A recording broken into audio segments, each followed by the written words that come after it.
Hello, Drawing 2. Today we're going to continue on with some pattern-based mark making because I really want us to begin to investigate line a little bit more controlled now, maybe with a little bit more symbolism and possibly with a little bit more color. So what I want you to have today is just a regular permanent marker, a Sharpie. It'd be great if that Sharpie, or make sure you try to get a Sharpie that is that has the wedge on there. Which I want to zoom in. Allows us to make a bold mark and a thin mark. So do your best to try to pick up a wedge Sharpie anywhere. You can grab them. You probably have one hanging around the junk drawer somewhere. And make sure it's a good new one or a newer one. It doesn't have too much dry brushing. We want a good bold mark, even though we're going to be playing with that dry brushing anyways. We're going to continue on again with a full page. Make sure you do have your 18 by 24 sheet of paper. And this time we're going to go for a landscape format. We did vertical last time. This time we're going to do a landscape format. So go ahead and turn your easel, or your paper, I'm sorry, horizontal. And it's going to be a pretty quick process because what I want you to do is to, again, like ink, or like the charcoal you were using, it's hard to get rid of it once it's on. This is going to be a little bit more difficult because we're going to use a permanent marker, so we have to work with it. But let's talk about movement of shoulder, movement using the elbow, shoulder, and wrist, all as a mechanism for making a good line or a good mark. So hopefully you're standing while you're doing this assignment. Again, you can do this either on the floor. If you don't have a large wall, remember people have been making art on the floor for forever. So if you don't have a large wall or some sort of an easel like I have to put it vertically in front of you, go ahead and use the floor. What we don't want to do is use our lap like we're doing on our sketchbook. So at least try to get a large table, maybe your kitchen table, and maybe put some paper underneath it or whatever, because permanent marker is permanent. It does come off with a little bit of rubbing alcohol, but try to do your best to not make too much of a mess. But if you're like me and you're an artist and you don't care, well, go all out. And what I want you to do is think of maybe your initials. Mine is NO for Nathan Orozco, so I'm going to use that. Or maybe a three-letter word. Okay, but let's work with some text today, because I think that, there's a way that we can learn from text, because we're so used to drawing text swiftly. You're used to writing pretty swiftly, and I really want you to think about line in the same natural way that you would write, right, or that you would sign your signature or your initials. And maybe do some practice in your sketchbook first, or on some scratch sheet of paper. This is going to be, I've done this assignment or this type of work before, so I'm going to have a little bit more native ability. You might want to do a trial run first on a sheet of paper, okay, and then do your final assignment to get the technique down. Okay, but you're going to see how I move with my mark and my line, because I still want to create a pattern. Okay, but a pattern with more bold line. We're going to kind of go into these investigations of different qualities of line and what we can do with line. And we're going to use a marker again, so we don't worry about it rubbing, and it forces you to have to work with what you did, okay, or with the mark that you made. All right, so I'm going to go ahead and think of my initials. My name is Nathan Orozco, so it's N-O, and I kind of like that word, of course, no. And I use it a lot in my logo, and I use it a lot in my work. It's kind of like all my life has been this interesting thing to have, is my initials as a phrase. And I've done some past work in my life. I've done a little bit of design. I've done some types of graffiti-esque work. So, and I'm a child of the '90s. So I have a lot of that in my culture. So I'm going to go ahead and draw my initials in an interesting way. And that's what I want you to think about. I want you to think about your two letters of your initials, first and last, unless you want to do a specific word, of course. But I want you to think of a way of designing or a way that you would create those initials, right? If you're signing a cool document or something, if you really had an important document and you had to sign your initials, what would be the perfect way for you to do your initials if you had time and, you know, a nice good ink pen? And I want you to think about that. And I've stylized my initials a little bit as the years go by. So I'm going to do this first. I'm going to start right at the top. Okay, and I'm going to, just like I'm writing, I'm going to start right at the top corner. And again, we want to utilize the whole page. So I don't want you to start in the center. We're not going to start anywhere but at that top right corner. And it depends on how big you want your initials, but I'm going to do an example of how I would, or how I think my initials are pretty cool. All right, so I'm going to lock my wrist, right? And when I write, or when I'm trying to draw my initials, right, I'm going to make sure that I'm going to utilize my whole shoulder and my arm. Very similar to what we were doing with the charcoal line drawings that we did last time. But same technique, keep that body posture, keep that side warrior pose, right? And I'm going to do my first one.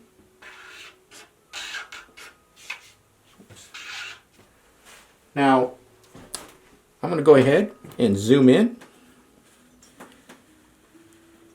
And you can see that I've kind of stylized my first initial. I'm really into Mayan archaeology and Mayan design, so you know, I've throughout the years I've kind of adapted some of their techniques. And I'm native Mayan as well, so you know, it seems to have a personal connection. And I want you to think about things like that as you're making art and as you're making your lines or doing this assignment, right? You know, maybe you can go into a sense of calligraphy or go look online and find a cool text and try to mimic that. But more importantly, I want you to do it swiftly. So that's why I'm more thinking about a more natural way. How would you do your signature or your initials anyways? Okay, all right, so I'm going to zoom back out. Okay, now I'm going to continue on. So that's my in. Same thing. Make sure I get set. And you can see how, you know, I had a little lift, okay, on some paper here. So, you know, you might want to put a few sheets of paper or have your hand down. Hold it. Okay, I'm going to do my O now, which is, again, stylized the way I like to do it. There you go. Very simple, right? So, again, I've created 2 sets of lines. There I have my 2 initials, and you see how I have stylized them and really worked it with the gesture. You know, don't worry if it's not perfect, okay? But your initials, in some way, naturally, you would write them. And don't worry about the little dot point. We're not going to do the dot point. We're just going to do your initials, okay? Mine N and mine O. Okay, now, after you've done that, let's go ahead and repeat that. Okay, so I'm going to maintain a nice clean line. Okay, I'm going to try to keep it as straight as possible. All right, here I go again. And I'm not going to space them out. I'm going to put that one right next to the other one and do it again.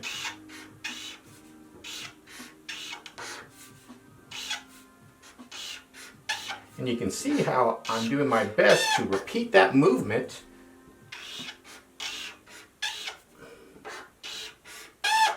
over and over again. The same movement over and over again.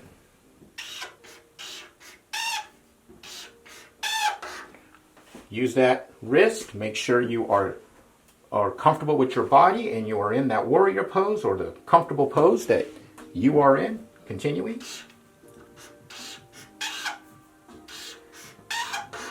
Okay, I can fit a bit more on that side, maybe one more letter, but I want you to go all the way to the end as much as you can. All right, and then after that, I want you to continue. Try to maintain the same thickness or width of that row and continue on. Okay, if it's a little bigger, a little shorter, that's fine. You can even go as far as to give you maybe some guide points after you do one row.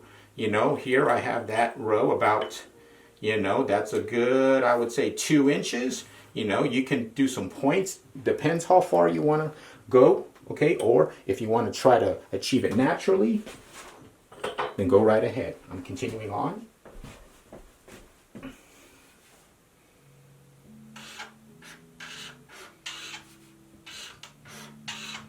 I'm also trying to meet up my initials. It's going to get a little off, but again, that's going to give it more movement and complexity. Continuing.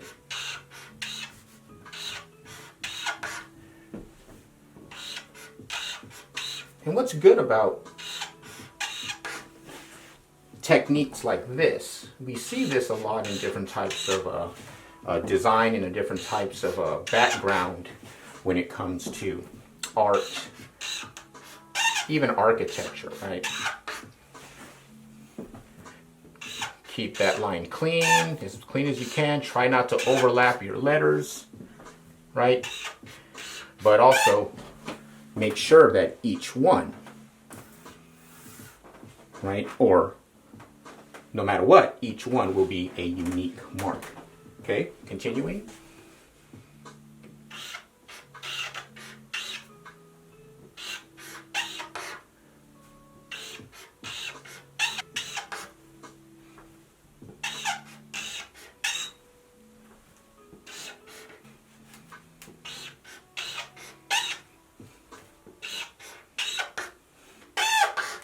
And the noise is pretty interesting. Or the sound. It could either drive you crazy or make you laugh.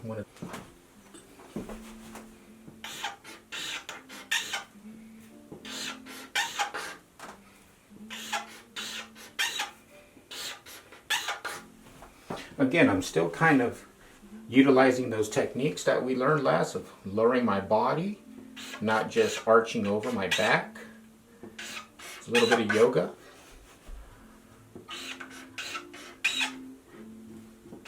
Try to maintain that focus throughout. So we're making natural line.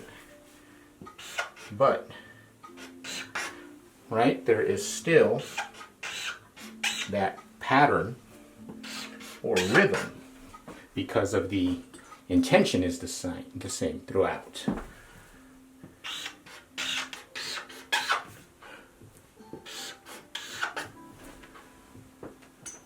All right, and there you see I finished full page, have a consistent pattern, and luckily I didn't have any mistakes this time, meaning that I didn't overlap. Okay, and if you do have mistakes, well, don't worry about it, just keep the flow going. So here you have the frontal view of my pattern. I'm going to zoom in just a bit so we can kind of explore just some of the effects and interesting things that happen when you repeat a bold line and swift movement and have somewhat of a system. So, be sure to take a really good look at it and, maybe find and look at each set of signatures to find which one that has the best character, right? And just to observe, because, there's a lot of interesting things that artists can do with these types of movements in drawing. And in a great way, we're creating a background. We're creating a good pattern that maybe we can use as a backdrop for some interesting imagery on top of that. But more importantly, that you are using and learning how to have a swift, good, confident line movement. And that's really what the key is there's a confidence in your line. And that permanent marker, right, that gives anybody confidence, right, when you know that you can mark something permanently. So go ahead and take a look at yours, right, and we'll move on.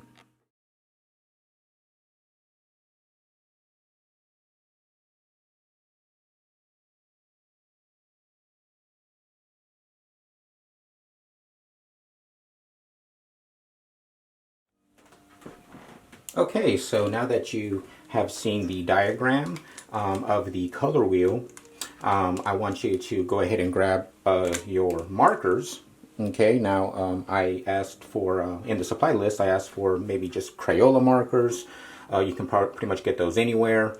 Maybe the range of, maybe 6 to 10 colors would be fine for now. I went ahead and got these, which are pretty cheap at Craft Warehouse.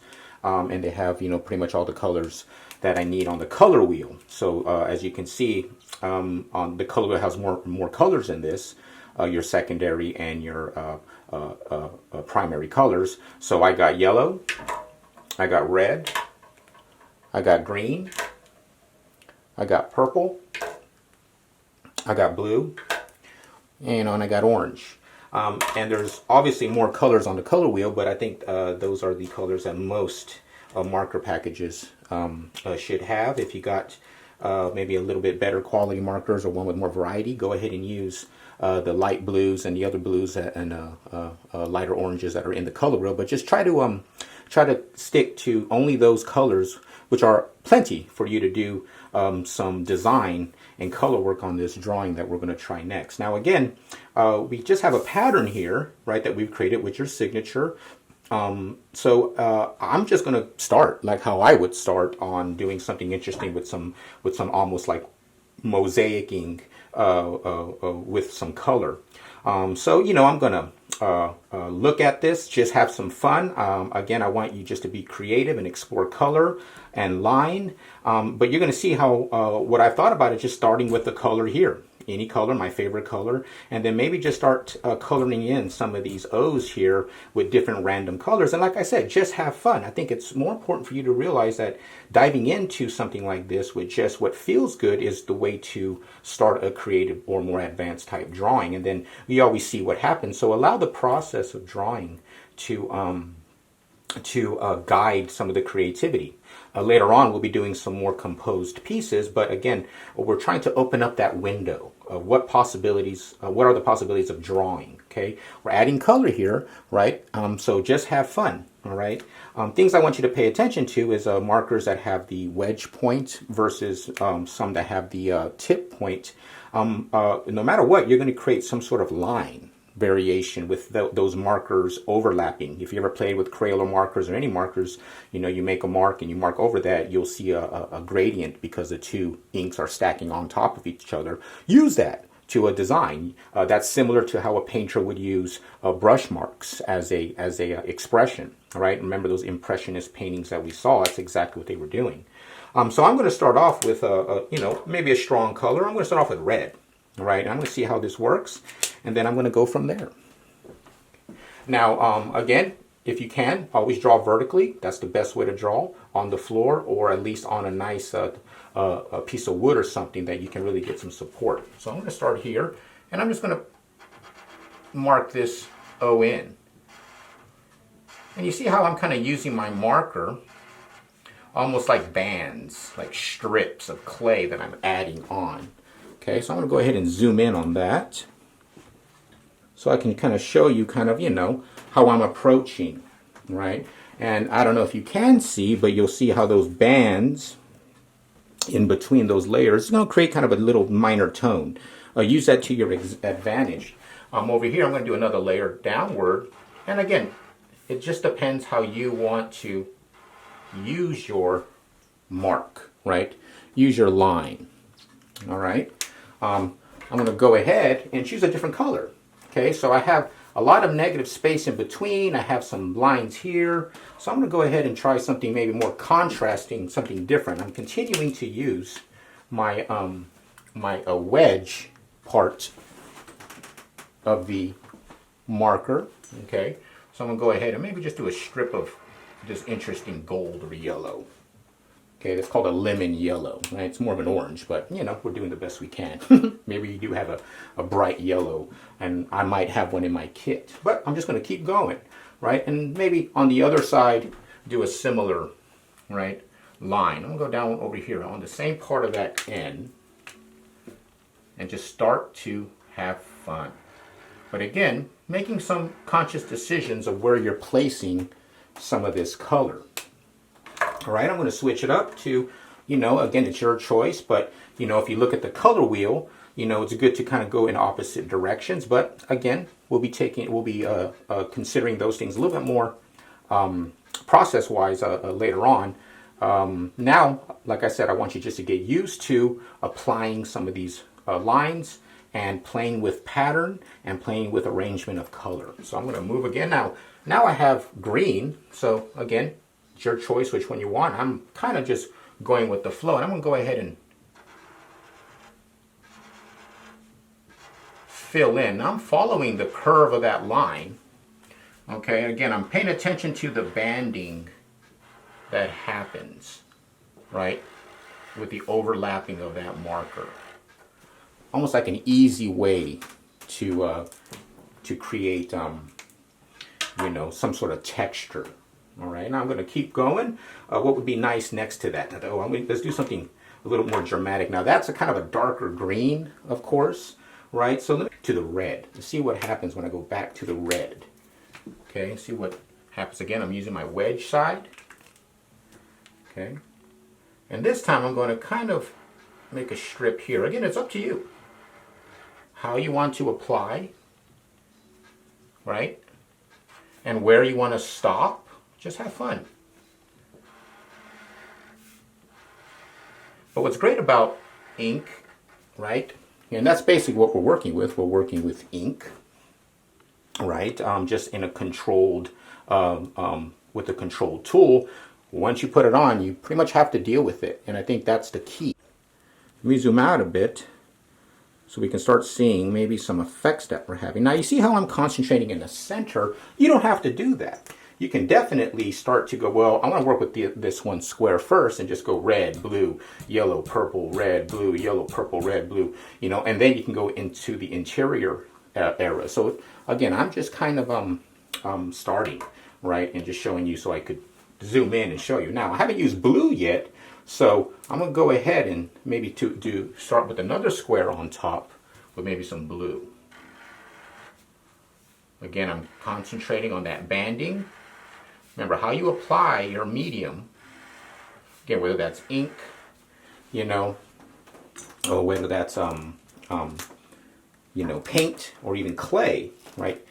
The application is part of it, right? Now, I'm kind of liking some of these gaps that I have in between the paper, in between the marker colors, right? That might add some vibrancy. So think of that as negative space, right? So not everything has to be colored. Maybe leaving some white of the paper to give it some, you know, transparency, some airflow through it, right? Okay, so I'm going to continue with that blue because that blue is really strong. So I'm going to put that over here on this side just so I could, you know, even it out. Again, you're going to develop your own process.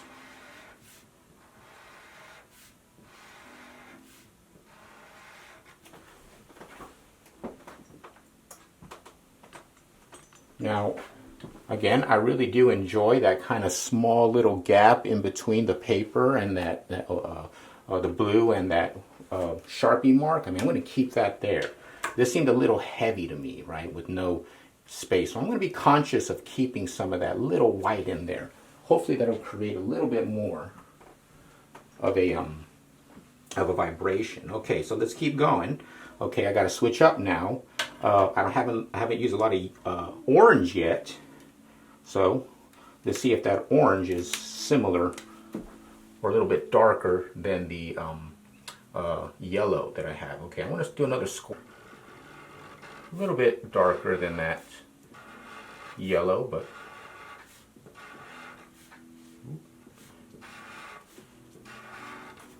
good. And I'm going to move out a little bit now. Now I'm kind of like, okay, well, I'm feeling pretty good. I really like working with these squares first. So I'm going to try to make a, you know, do a crisscross here. Maybe do an orange up there.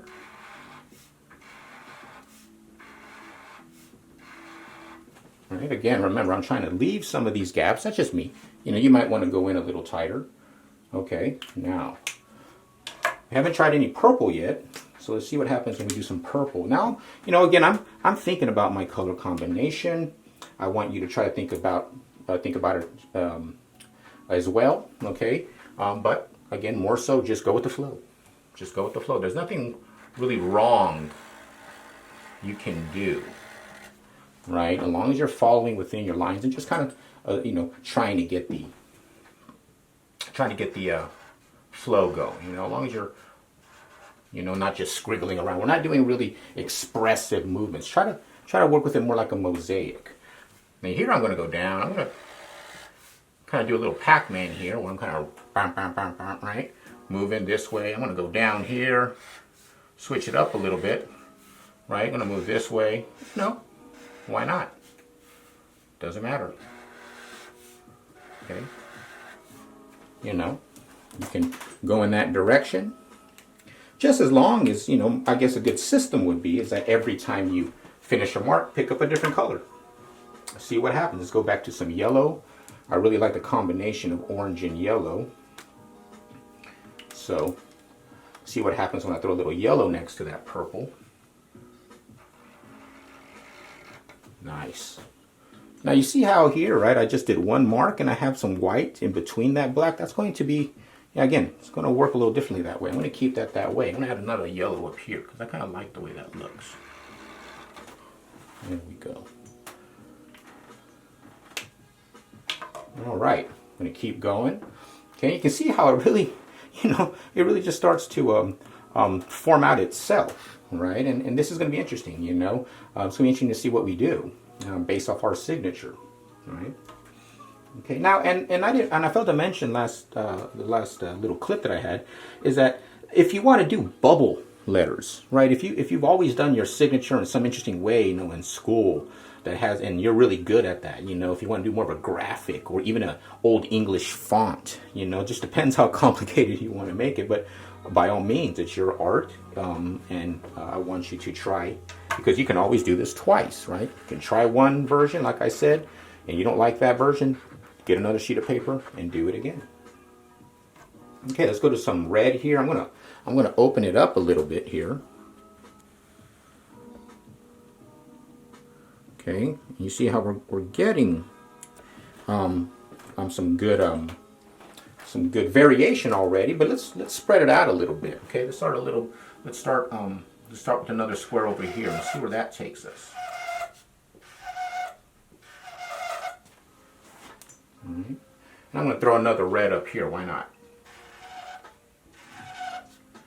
You know, and the key to doing any of this, or to doing any type of drawing, is to always step back and take a look, right? Take your time, grab a cup of coffee, come back, step across the room or across the house and take a good long look, because sometimes when you're really focused in, right, you make different decisions than when if you were to take some steps back and look at the drawing as a whole. Okay? Okay, so you can see how I'm continuing on. I went ahead and took the liberty of adding one more color to the color wheel. So I added this nice teal, or from the color wheel, this nice light blue color, which is definitely part of the color wheel. So you can see how that's really brightened it up a little bit. And I'm starting to travel now nicely into some areas and just extending it, you know, and thinking about my levels, right? High, low, you know, again, really just kind of a quick way of experimenting color and line and pattern. So again, when we continue on, that blue's really helped out what I was wanting. And then the other thing I failed to mention is spread out. You know, you like that blue color. I'm going to throw a little bit way over here in the corner, right? Just so I could, you know, start to brighten it up a little bit. That yellow does a good job, but it's hot, right? So I'm going to go ahead and cool it down a little bit with some nice ice blue, right? Okay. The purple's really kind of, I'm considering it like a line as well, you know? So I'm kind of traveling that, and I want to spread that everywhere too, you know? So I got some, you know, some condensation here. It's all condensed into an area. I'm going to move out a little bit. So be sure to do that, okay?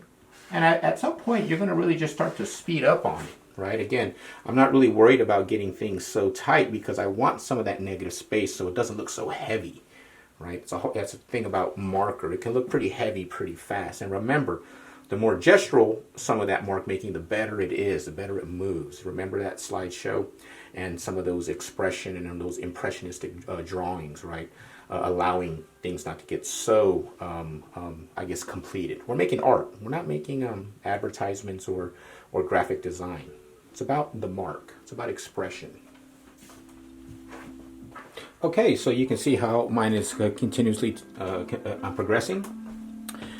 Okay, so now you can see that I'm progressing, almost done. One thing I didn't mention that if you want to use some of this negative space or the white, right, go right ahead. I mean, I did talk about leaving some negative space, but maybe there's some things you can do with just leaving some of these open spaces, whatever your signature would look like, of course, or your initials. But by all means, I mean, that can create some nice, like I said, negative space, some nice contrast. I ended up trying to go through this gradient almost of dark to this, down to yellow, and I'm going to see how much, how good that's going to look, Like I said, it's all just kind of an organic process. Have fun with it. You're just playing with color, but also, trying to organize it in some interesting way. So again, use of negative space. I might be keeping some of that in a bit. I'll see what happens in the next few minutes as I continue on. Here is my finished color exploration of my initials. And as you can see, I ended up having a good time with the blue, the light blue, that turquoise. And you can see how, I left a lot of negative space here, or some negative space here, because, I'd like to think of this like unraveling or going from, black and white into this, color up into this gradient of darks. So I just had a really good time. It was fun. Make sure that you have a nice quiet space. And please try to work with that 18 by 24 paper. Everybody should be able to have that paper by now. But if not, just do the best you can with what you have. Let's zoom in a little bit. I particularly like kind of areas like, in here with some interesting combinations of color. I mean, it's really just like a mosaic. So, every, square inch has something to look at. But more importantly, that as a whole, I mean, you got a lot of, I have a lot of like gestures and a lot of like unfocused marks, but as a whole, it turns into an interesting mosaic of color ranges, and that you can do a lot with this type of technique. Again, you can go as clean as possible, or like I did, more painterly and more gestural. All right, let's do a little zoom in just so we can see some of the, detail.